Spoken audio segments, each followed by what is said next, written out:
Hi, before the video starts, I just want to say that I just had a really stressful night at work, and I went to McDonald's afterward for some fine cuisine, and what I got was not right and not good.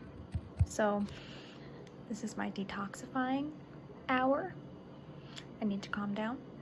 So if this video isn't what you want, I apologize. But it's time for some Renaissance music knowledge. Hello, welcome to Renaissance Music Thursday. Today we will be talking about William Byrd.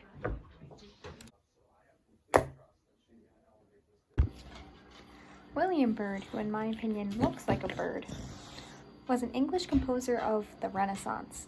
He wrote in many of the forms current in England at the time, including various types of sacred and secular polyphony, keyboard, and concert music.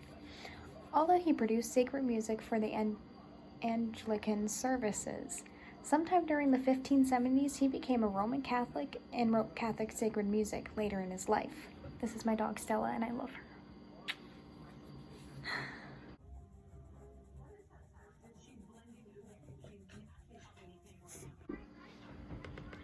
Byrd obtained the prestigious post of Gentleman of the Chapel Royal in 1572 following the death of Robert Parsons.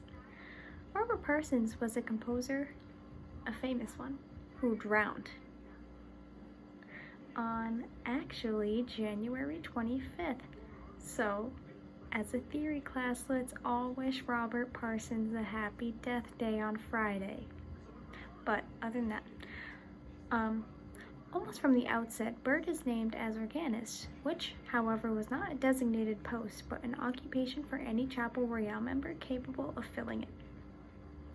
This career move vastly increased Byrd's opportunities to widen his scope as a composer and also to make contacts at court. Queen Elizabeth was a moderate Protestant who eschewed the more extreme forms of Puritanism and retained a fondness for elaborate ritual, besides being a music lover and keyboard player herself.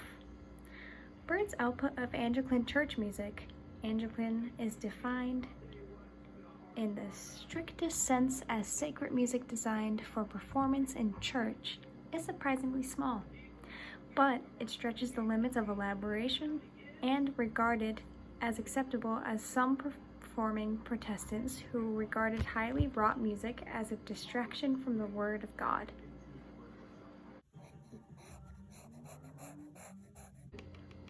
Some of Byrd's famous works include, I'm going to butcher every single one of these names, so I apologize. Cantiones que ab argumento sacre vocantur from 1575.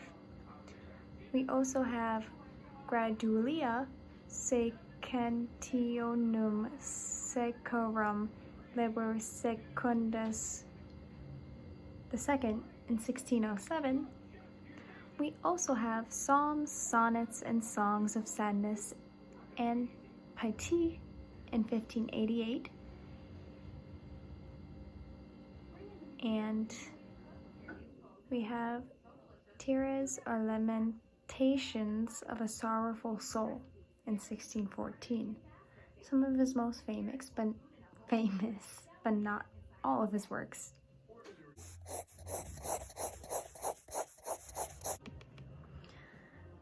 The Roaring 1580s were also a productive decade for Byrd as a composer of instrumental music. On the 11th of September of 1591, John Baldwin, a tenor lay clerk at St. George's Chapel, completed a copying of My Lady Neville's book, a collection of 42 of Byrd's keyboard pieces, which was probably produced under Byrd's supervision and includes corrections which are thought to be in the composer's hand. Byrd would almost certainly have published it if the technical means have been available to do so.